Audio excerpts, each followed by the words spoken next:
తల్లి పాద పద్మాలకు నమస్కార సాష్టాంగ ప్రణామాలు. శ్రీ సచ్చిదానంద సమర్థ సద్గురు సాయినాథ్ మహారాజ్ కి నమస్కార సాష్టాంగ ప్రణామాలు. శ్రీ లలిత సహస్రనామ రహస్యాద్వైతామృతాన్ని అందించిన పద్మాచక్క అమ్మకు నమస్కార సాష్టాంగ ప్రణామాలు. శ్లోకం 181. అభ్యాసాతిశయజ్ఞాత షడద్వాతీతరూపిణీ అవ్యాజ కరుణామూర్తిరజ్ఞానధ్వాంతదీపికా. అభ్యాసాతిశయజ్ఞాత అతిశయించిన అభ్యాసం వల్ల తెలిసేది. షడద్వాతీత రూపిణి 6 మార్గముల కంటే అతీతమైనది. అవ్యాజ కరుణామూర్తి అకారణంగానే కరుణ చూపించేది. అజ్ఞానధ్వాంతా దీపిక అజ్ఞాన మార్గమును అంతం చేసే దీపం వంటిది. శ్లోకార్థము. అమ్మా, తీవ్ర అభ్యాసం వల్ల మాత్రమే సాధకులు నిన్ను తెలుసుకోగలరు. మన సనాతనులు ఆశ్రయించిన 6 మార్గములకు అతీతమైన నీవు అవ్యాజ కరుణా రూపిణివి. అజ్ఞానాన్ని, అంధకారాన్ని పోగొట్టు జ్ఞాన దీపికవు తల్లి. అద్వైతార్థము. అభ్యాసాతిశయజ్ఞాత యోగాభ్యాసం చేస్తూ ఉంటే సాధన అతిశయిస్తుంది. అలా అభ్యాసం అతిశయించినందువల్ల మాత్రమే పరిపూర్ణత కలుగుతుంది. షడద్వాతీత రూపిణి మోక్ష సాధనకు, జ్ఞాన సాధనకు సనాతనులు 6 మార్గాలు ఆశ్రయించారు. అవే ద్వైతములైన షడ్మతములు, శైవము, వైష్ణవము, శాక్తేయము, గాణాపత్యము, కౌమారము, సౌరము. 6 నామ రూపాత్మకమైన దేవతలను ఆరాధిస్తూ వారి వారి లోకాలకు చేరుకోవటమే పరమావధి అని, అదే ముక్తి అని ఆయా మతములు బోధిస్తాయి.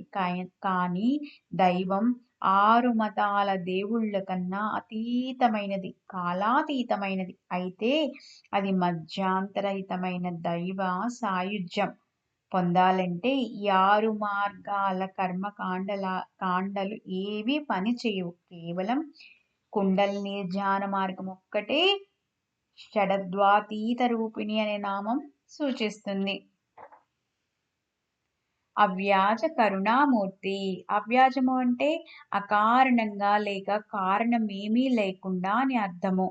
స్వార్థపూరితమైన కారణం లేనిదే మానవులు ఎవ్వరూ ఎవ్వరితోనూ స్నేహం చేయరు, ఎవరిని ప్రేమించరు. కానీ విశ్వశక్తి సకల జీవులను, జనులను వారు పాపాత్ములైనప్పటికీ, పుణ్యాత్ములైనప్పటికీ అకారణంగానే ప్రేమతో, కరుణతో అనుగ్రహిస్తుందని, అలాగే సాధకులు కూడా సకల జనుల పట్ల, సకల జీవుల పట్ల, వారి పట్ల ఆదరాభిమానాలతో ప్రవర్తించాలి అని అవ్యాజ కరుణామూర్తి అనే నామానికి నామార్థము.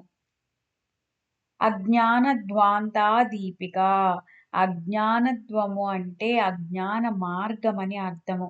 ఈ ప్రపంచమే సత్యమని, ఇంద్రియ విషయ సుఖములే జీవితంలో సాధించవలసిన పరమావధి అని భావిస్తూ స్వార్థం, సంకుచిత తత్వాలతో జీవించటమే అజ్ఞాన మార్గము. అటువంటి అజ్ఞానులకు కుండలిని సాధన, భగవత్ తత్వములు బోధించినట్లయితే ఆ జ్ఞాన ప్రకాశము వారి అజ్ఞాన మార్గంలో దీపకాంతిగా ప్రసరించింది. వారి అజ్ఞానాన్ని నశింపచేస్తుందని, అజ్ఞాన మార్గమును అంతమొందించే దీప ప్రకాశమని అజ్ఞానధ్వాంతా దీపికగా కీర్తించారు. అంటే మనలో ఉన్న స్వార్థము, కోపము, చిరాకు, అవతల వారు ఇంకా ఏదో బాగా సంపాదిస్తున్నారనో, వాళ్ళకి బాగా డబ్బులొస్తున్నాయనో, లేకపోతే ఇంకా బాగా వాళ్ళ పిల్లలు చదువుకుంటున్నారనో, మంచి ఉద్యోగాలొచ్చినాయనో, ఇలా ఎన్నో సంకుచిత భావాలు ఎన్నో ఉంటాయి. మనకి తెలియకుండా లోపల అవన్నీ చక్కగా తీసివేసి, ఆ తల్లి యొక్క కరుణా కటాక్ష ప్రేమామృతాలని మనం ఎప్పుడైతే మన మనసంతా నింపుకుంటామో, అప్పుడు మనం కూడా చక్కగా ప్రతి ఒక్కరిని ప్రేమిస్తూ వెళ్తాము అని పద్మాజక్క అమ్మ మనకి వివరించారు. పద్మాజక్క అమ్మకు నమస్కార సాష్టాంగ ప్రణామాలు. శ్రీ సచ్చిదానంద సమర్థ సద్గురు సాయినాథ్ మహారాజ్ కి నమస్కార సాష్టాంగ ప్రణామాలు. శ్రీమాత్రే నమః. లలిత తల్లి పాద పద్మాలకు నమస్కార సాష్టాంగ ప్రణామాలు. సర్వే జనా సుఖినో భవంతు. లోకా సమస్తా సుఖినో భవంతు.